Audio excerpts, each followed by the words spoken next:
Zara Nutley as Miss Courtney. Dressed in a severe tweed suit, her hair pulled tightly into a flawless bun, and her piercing gaze fixed behind a pair of glasses, Zara Nutley delivered a masterful portrayal of Headmistress Courtney. Well, I'm not really that religious, actually. We are looking for a fly. The formidable Iron Woman of Mind Your Language. She embodied discipline itself, yet her razor-sharp exchanges created moments that made audiences both fear and adore her. The precision of her dialogue became an essential piece of the show's enduring appeal, helping cement its charm for decades. Yet few knew that behind that steely exterior lay a life fractured by deep personal ruptures. Born in Falmouth under her real name, Zara Mary Chas Jobber, she carried a proud Arab-British heritage. Tragedy began to take shape early when she chose to abandon a privileged upbringing to pursue acting. A decision met with fierce opposition from her family, condemning her to years of emotional estrangement. The greatest sorrow of her life was solitude. Zara never married and never experienced motherhood. Brief romances passed through her life, leaving behind only lasting emotional scars. When Mind Your Language ended in 1979, her career reached a dead end as well. At 55, an age when many actresses still shine, Zara was mercilessly turned away by London's entertainment industry. She became trapped in the image of the difficult old woman, offered only minor, forgettable roles with meager pay. This ruthless rejection not only drained her finances but shattered the dignity of a truly capable artist. The most devastating chapter arrived when age and illness began to erode the mind of a woman who once carried thousands of pages of scripts by heart. In her 80s, Zara Nutley was diagnosed with advanced dementia, a cruelest of sentences, as she slowly lost even her own name and her brightest memories. Her final years unfolded like a mournful requiem when she was forced to leave her beloved home and move into a nursing facility in East Sussex. There, for more than a decade, she lived quietly within stark white walls, battling heart failure and relentless joint pain. It is deeply heartbreaking to know that despite once being adored by millions, she received almost no visitors in her final years. The commanding headmistress Courtney was reduced to a frail elderly woman, often gripped by panic, unable to recognize the world around her. But I must admit, I have always cherished a secret hope that he might one day come back. On October 9th, 2016, Zara Nutley passed away peacefully in her sleep at the age of 92. There was no grand funeral, no mourning family. She was laid to rest in Uckfield, Sussex, in complete silence. Though her body has returned to dust, the image of the principled headmistress Courtney remains an everlasting legacy in the hearts of viewers. Let us offer a prayer for a woman who endured a lifetime of loneliness so that she could bring laughter to ours. Barry Evans as Jeremy Brown. Jeremy Brown was the very soul of Mind Your Language, a gentle, patient teacher who brought students of many nationalities together with a warm, radiant smile. Through Barry Evans's portrayal, the character became Britain's beloved teacher of the nation on 1970s television. Yeah, I know what she does want. Yes, Mr. Brown? You want to see me? In my office, immediately. With his scholarly appearance and bright, kind eyes, he embodied tolerance and simple joy for millions of viewers during a turbulent era.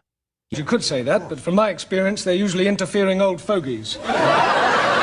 Yet behind that dazzling fame lay a brutal reality, rooted in childhood wounds that never truly healed. Barry Evans was an abandoned child, raised without affection in a children's home in Guildford. The shame and insecurity surrounding his origins formed a psychological black hole, leaving him desperate for approval and painfully vulnerable. The true tragedy began when Mind Your Language was taken off the air in 1979 amid cultural controversy. Almost overnight, a man once embraced by the world found himself abandoned by Hollywood and the London entertainment scene alike. At just 36, an actor's prime, Barry Evans plunged into long-term unemployment. He was so tightly typecast as the comedic Mr. Brown that no director dared to offer him more demanding roles. Rejection after rejection drove him into a spiral of whiskey and tranquilizers, an escape from an increasingly hopeless reality. Oh, thank goodness for that. I can't wait to get back to my students. Oh, shudder to think what they're doing without me. The cruelest chapter came when Barry was forced to trade away the last of his dignity simply to survive. In his final years, he was no longer seen on red carpets, but behind the wheel of a taxi, driving through the cold nights of Leicestershire. It is heartbreaking to imagine an A-list star hiding in plain sight, silently listening as passengers chatted about the very show that once made him famous, without ever realizing who was driving them. Poverty and loneliness closed in as he lived alone in a small house on Beebe Road, with no wife, no children, and no family by his side. By late February, severe depression drained away his final will to live. Those close to him recalled that he always carried an old cast photo in his pocket, the only treasure reminding him that he had once been loved. Fate would then deliver its most haunting ending. Police found Barry collapsed in his living room, surrounded by scattered pill packets and half-empty bottles of alcohol. On February 9, 1997, Barry Evans passed away at the age of 53, leaving behind an estate worth roughly $1 million, a painfully small sum compared to the billions of laughs he had given the world.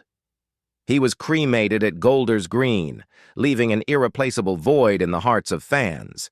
The image of Jeremy Brown, smiling with quiet compassion, remains an eternal legacy of global television. Let us pause to offer a prayer for this gifted yet tragically fated soul. Barry Evans' life stands as a heartbreaking testament to the cruelty of fame. Some believe that if Mind Your Language had not been abruptly taken off the air, he might never have fallen into alcoholism and poverty. Others, however, are convinced that the deeper darkness of his orphaned childhood was the true force that led him to such a tragic end. So what do you believe was the main reason the candle of Barry Evans burned out in lonely silence? Comment 1 if you think it was the ruthless rejection of the entertainment industry. Comment 0 if you believe the psychological scars of his past sealed his fate. Ricardo Montez as Juan Cervantes. Juan Cervantes embodied the romantic spirit and zest for life of Spain inside Mr. Brown's English classroom. With a radiant smile and a warm, melodic voice, Ricardo Montez transformed Juan into a symbol of optimism, gently dissolving cultural barriers through light-hearted humor. Grandioso. Very good. Yes, well, while you're trying to remember her name, perhaps you better sit down. His charm and wit etched themselves into the memories of 1970s television audiences, making Juan an indispensable presence in the magnetic appeal of Mind Your Language. Born in 1923 in Gibraltar to a Jewish family, Ricardo's childhood was torn apart by World War II. When British authorities ordered an emergency evacuation, the young boy was forced to leave his home and seek refuge in London. Starting over from nothing in a foreign land planted in him a lasting sense of rootlessness. Throughout the 1950s, Ricardo struggled through poverty to pursue acting, often taking physically demanding dock jobs to keep his dream alive. A career that required constant travel between Britain and Spain carved irreparable distances into his private life. Prolonged separation cooled his marriage to Oraveda Hartwell, while guilt weighed heavily on him for being absent during the most formative years of his daughter Clara's upbringing, turning home into an unfamiliar place each time he returned. The twilight of this elegant artist's life became a sorrowful requiem as he confronted lung cancer. The disease began ravaging his body in the mid-2000s, turning every breath into a painful struggle. In 2008, despite his severely deteriorating health, Ricardo made a final on-screen appearance in Mamma Mia, a quiet farewell to his audience. Behind the scenes, he was painfully thin, relying on strong painkillers to conceal the bone-deep agony of metastasis after each take. During his final days in Marbella, Spain, he lived in a silence heavy with resignation, his body no longer strong enough for the cross-country journeys of his youth. The man who once energized the screen with boundless vitality now lay quietly in a hospital bed, watching his lungs slowly surrender to the illness. Once upon a time, there was a woman called Nickel Arts. On October 26, 2010, Ricardo Montez passed away in Marbella at the age of 87 after a long battle with cancer. He departed quietly, long after the stage lights had faded, leaving profound sorrow among those who cherished the elegant charm of Juan Cervantes.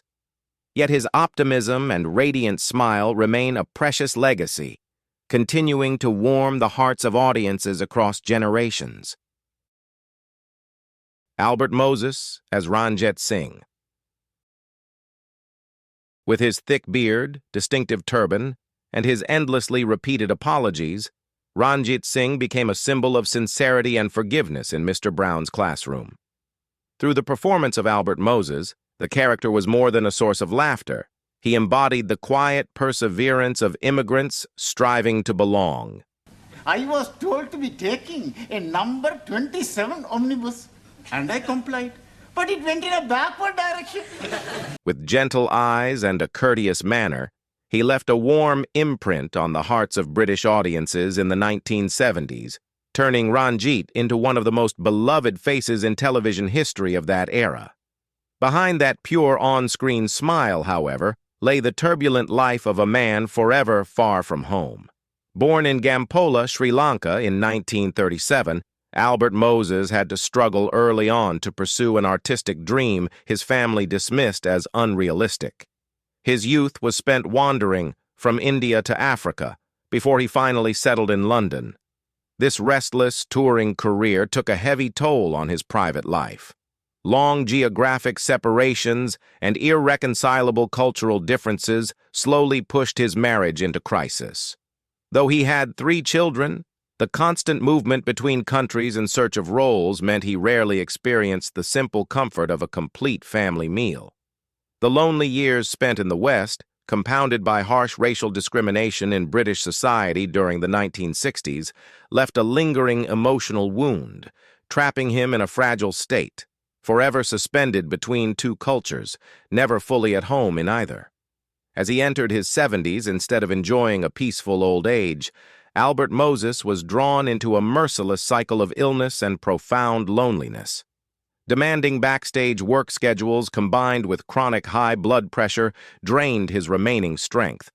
In his final years in London, the veteran actor battled cardiovascular complications and severe physical exhaustion.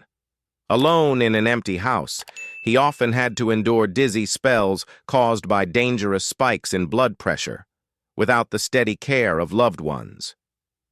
The darkest moment arrived in mid-2017 when his health collapsed completely. Efforts to save him at a London hospital proved futile against the relentless passage of time and the exhaustion of a heart worn down by more than half a century of wandering. She was big lady, very large bosoms.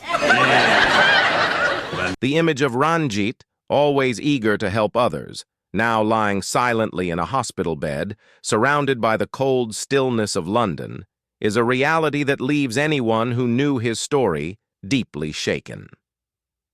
On September 15, 2017, Albert Moses passed away at the age of 79, bringing an end to a life defined by tireless labor and quiet resilience.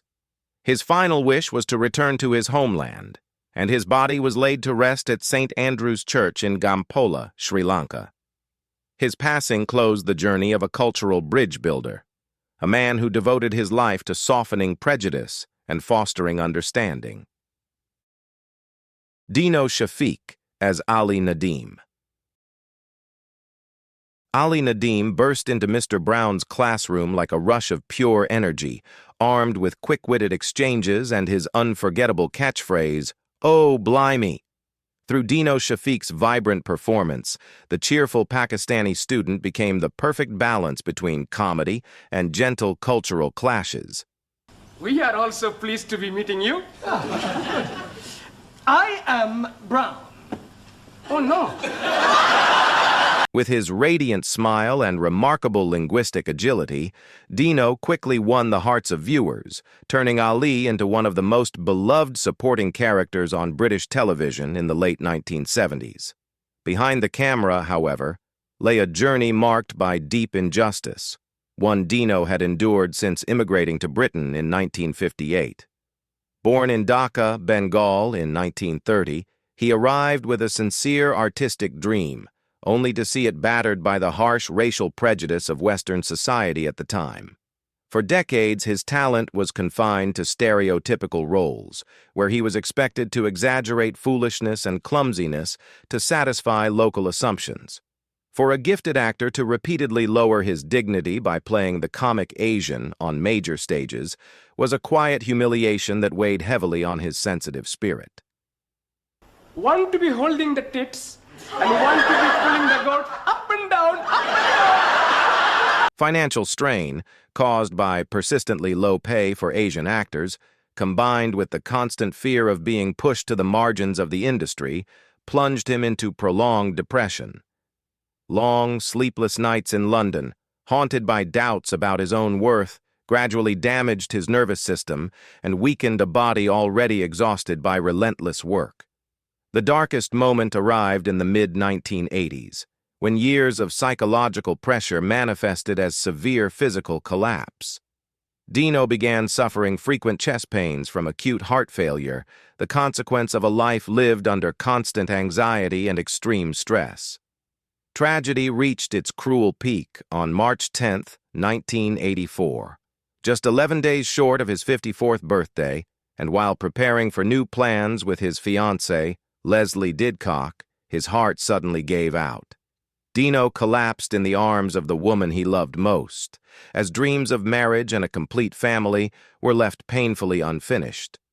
That he died while still fighting for fair recognition in his career makes his ending all the more haunting. Dino Shafeek's passing in the spring of 1984 left a vast emptiness within the cast and among devoted fans. Though his real life bore the scars of discrimination, the optimism and laughter of Ali Nadim remain an enduring legacy he gifted to the world. Let us pause for a moment of remembrance, honoring an artist who used his own pain to warm the hearts of generations. Jamila Massey as Jamila Ranjha. Jamila Ranjha brought to the classroom a quiet beauty, gentle, composed, and deeply intelligent, reflecting the traditional grace of a South Asian woman. Through Jamila Massey's nuanced portrayal, the character became a calm anchor amid the lively chaos of students from many nations. With her expressive voice and kind, thoughtful gaze, she conveyed not only propriety and dignity, but also subtle, carefully placed humor. The image of the poised student Jamila left a lasting mark, becoming a symbol of humane cultural exchange on British television in the 1970s. Behind that serene on-screen presence, however, lay a life shaped by exile and severe family constraints. Born in 1934 in Shimla, India, Jamila was forced to leave her homeland at the age of 12 to settle in Britain, carrying with her a deep sense of displacement and alienation in a cold, unfamiliar country. The greatest emotional tragedy of her youth came from fierce opposition by her mother, who regarded acting as a disgrace to the family. Jamila was compelled to study the arts in secrecy, living in constant fear of discovery. ओहो, आप नाम पूछ रहे हो? अच्छा, मैं लिख देती हूँ.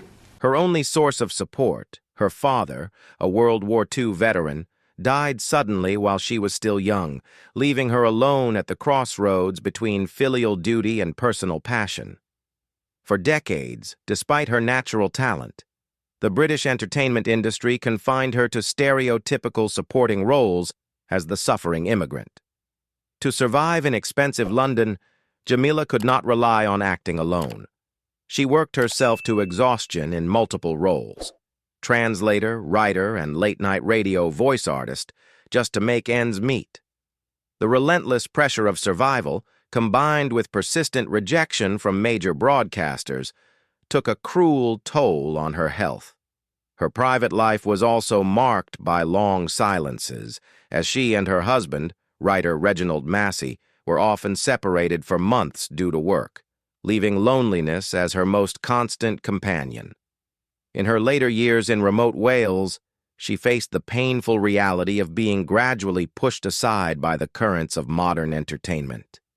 At 91, the woman who once graced the screen now lives in a quiet that is almost suffocating, battling the aches of old age and the haunting fear of being forgotten. Today, Jamila Massey continues to live quietly in Landlow, Wales, spending her twilight years dedicating herself to memoirs meant for future generations. She leaves behind not only finely crafted performances, but also a powerful example of resilience, a woman of color who endured, created, and persisted on foreign soil. Though the spotlight has long faded, the spirit and dignity of Jamila Ranjha remain a precious legacy in the hearts of audiences. Robert Lee as Taro Nagazumi.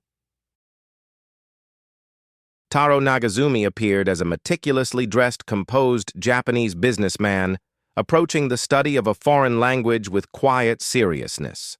Through Robert Lee's dignified performance, the character struck a delicate balance between gentle humor and the depth of a mature man. Taro was more than a foreign student. He embodied ambition and courtesy, becoming an essential piece that helped Mind Your Language win the affection of millions of families throughout the 1970s. Born in 1913 in Tianjin, China, Robert Lee grew up amid profound historical upheaval before emigrating to Britain in search of opportunity. Despite his strong academic background, including graduation from the prestigious University of Cambridge, he endured years of humiliating struggle working in Asian restaurants across London. For a man of considerable intellect to wash dishes and serve tables for years simply to sustain his artistic dream planted a deep sense of inadequacy within him. When he finally entered the entertainment industry, his talent was again diminished by entrenched racial prejudice. For decades, British broadcasters offered him only minor, nameless roles: servants, waiters, or background figures. This persistent marginalization left him suspended between two cultures, viewed as an outsider in the West, while his Eastern roots gradually faded with time.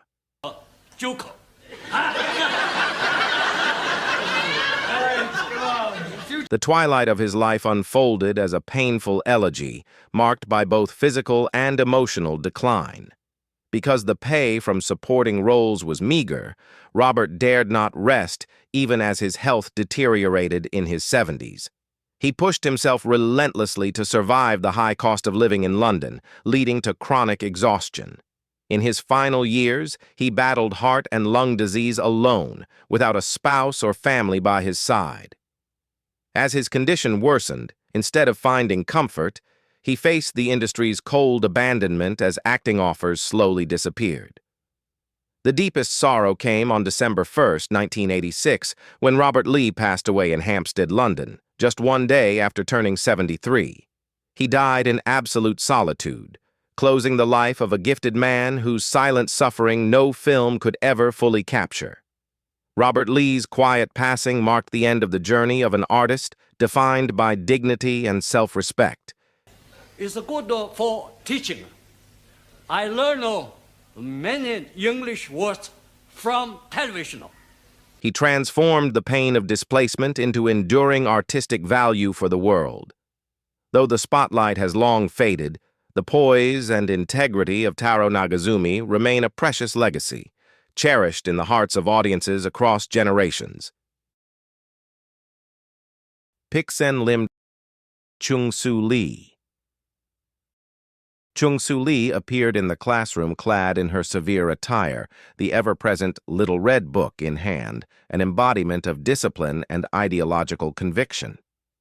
Through the sharp, controlled performance of Pik-Sen Lim, the character became a symbol of unwavering resolve, sparking humorous yet thought-provoking cultural confrontations.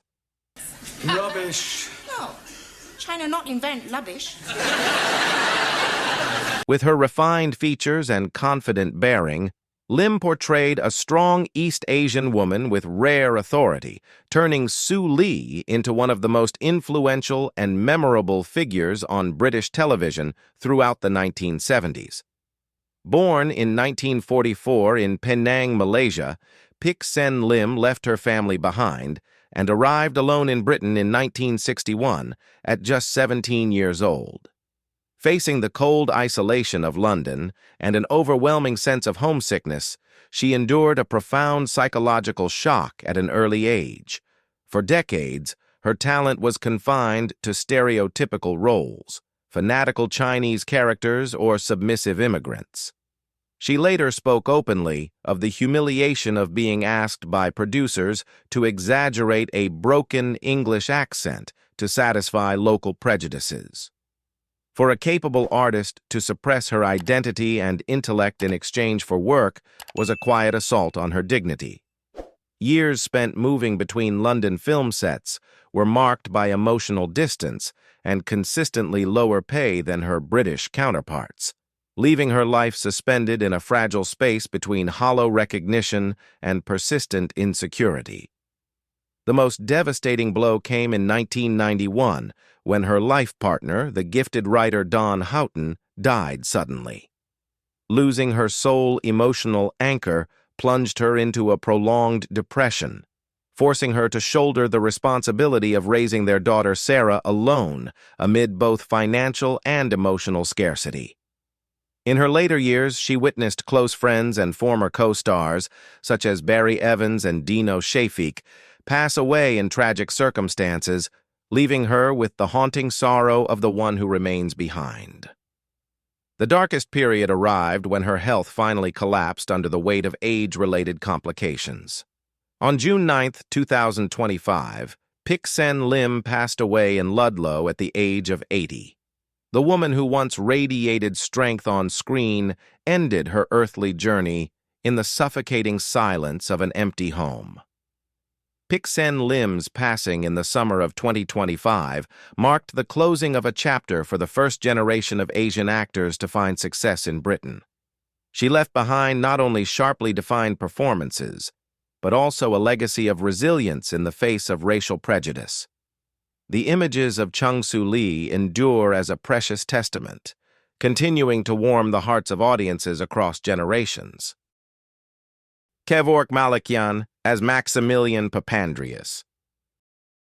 Maximillian, better known as Max, appeared with a rugged look, a thick beard, and a fiery temper softened by an unshakable sense of loyalty. Through Kevork Malikyan's performance, Max emerged as a passionate Greek student, always ready to defend his friends with physical strength, yet deeply moved by sincere affection. He was far more than a foreign student. Max became a vital force of raw strength and blunt honesty, injecting drama and vitality into every episode of Mind Your Language. Born in 1943 in Diyarbakir, Turkey, Malikyan grew up in a poor Armenian family amid intense political instability.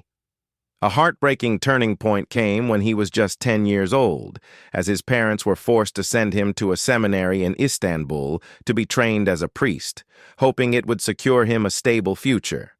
Being separated from his family so early planted a deep loneliness that followed young Kevork through 7 long years under rigid religious discipline.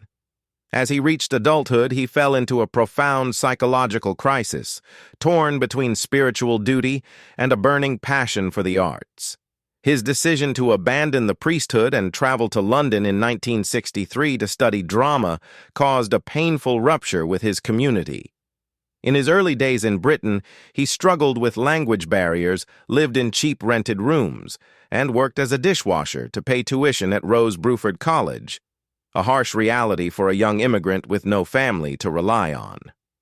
His search for a place in the West became an unequal battle against deeply rooted racial prejudice.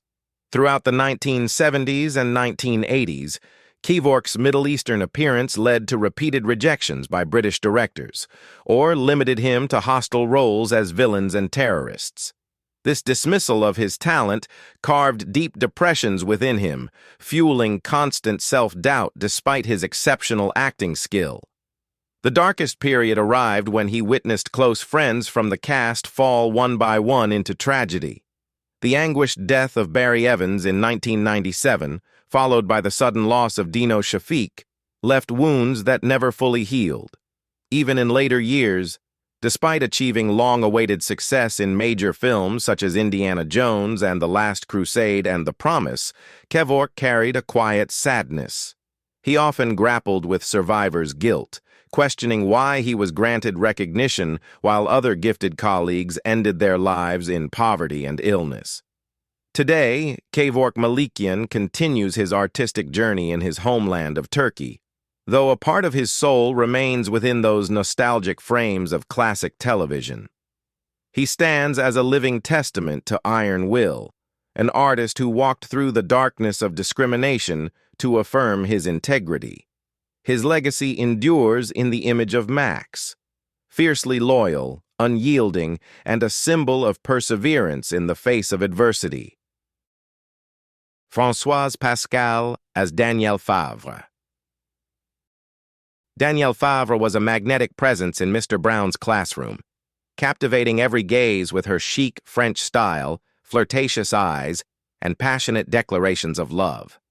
Through Françoise Pascal's performance, Danielle became an icon of allure and sensual charm, making it impossible for viewers to look away whenever she appeared on screen. The blend of radiant beauty and natural acting turned Françoise into a television muse of late 1970s Britain, a face once adored by millions and forever etched in collective memory.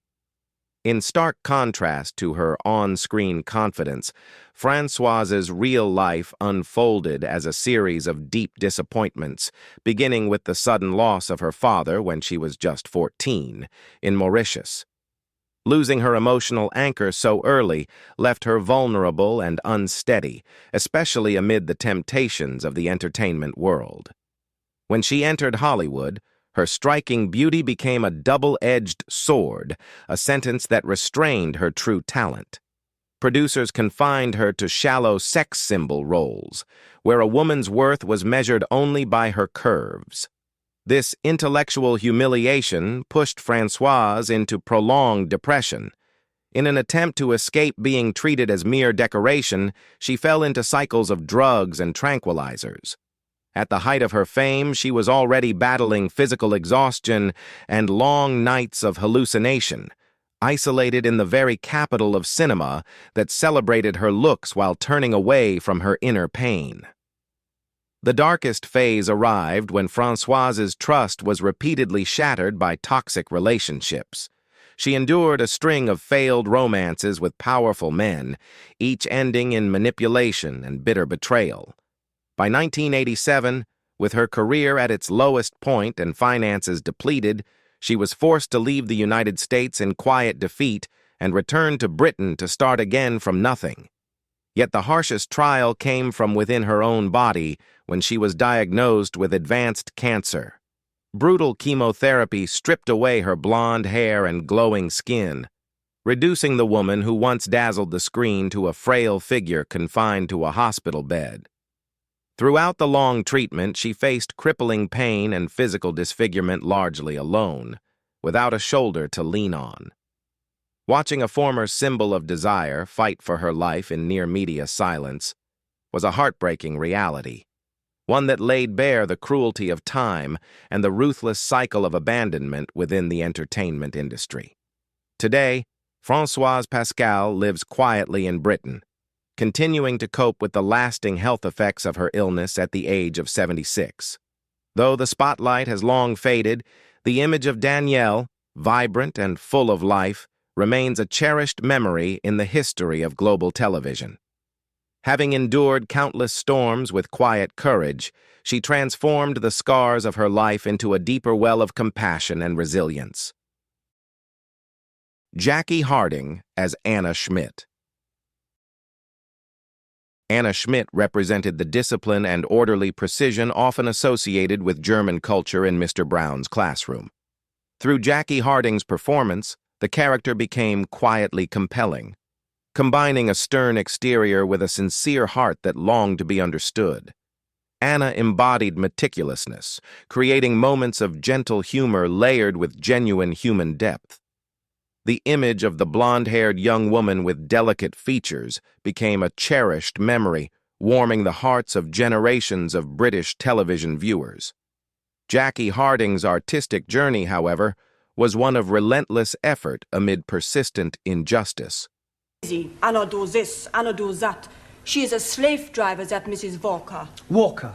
What? Born in 1945 in England, she came of age in the shadow of the post-war years, when dreams of the stage were often dismissed as indulgent fantasies.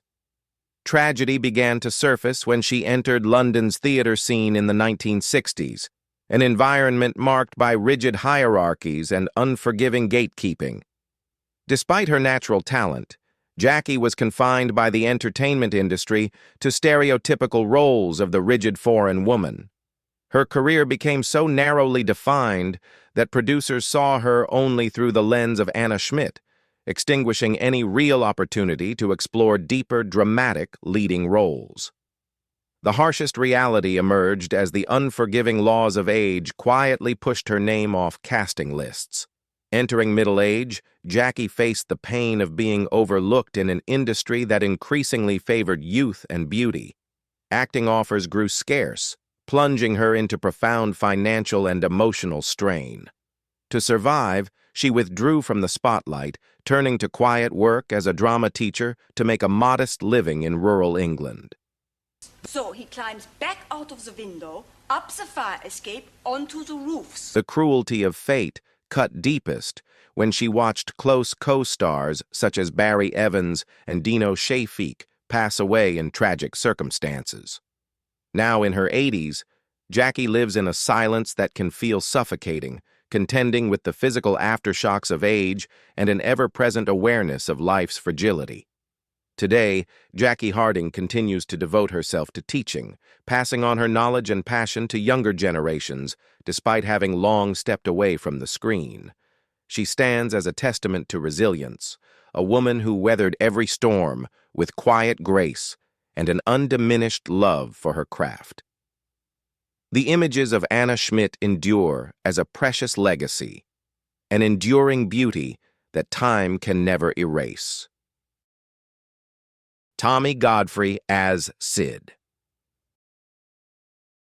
Sid embodied the unmistakable spirit of London's working class, with his thick Cockney accent and big-hearted personality echoing through Mr. Brown's school grounds. Through Tommy Godfrey's natural, unforced performance, the school caretaker became a reliable source of hearty laughter, representing warmth and kindness hidden beneath a rough exterior. His presence added a vivid slice of everyday life, allowing Mind Your Language to connect with audiences through a rare sense of familiarity and authenticity. You all look that opinion up to your feet, dressed in style, brand new tile, father's old green tile. Wouldn't give you time for your what say, old iron. Tommy Godfrey's real-life journey, however, was a relentless struggle to escape poverty. Born in 1916 in Lambeth, South London, he grew up in overcrowded slums where daily survival mattered far more than any artistic dream. To keep his passion for acting alive, he spent decades of his youth doing physically exhausting manual labor, enduring the quiet disdain the entertainment world often reserved for performers from working-class backgrounds. A painful turning point came when his only marriage collapsed after years together, crushed by financial pressure and irreconcilable differences.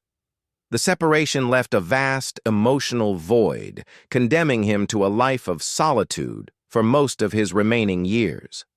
Throughout the 1960s and early 1970s, despite persistently knocking on studio doors, he was repeatedly rejected or offered only silent, uncredited roles with meager pay, forcing him to maintain a punishing schedule performing at nightclubs just to survive in expensive London.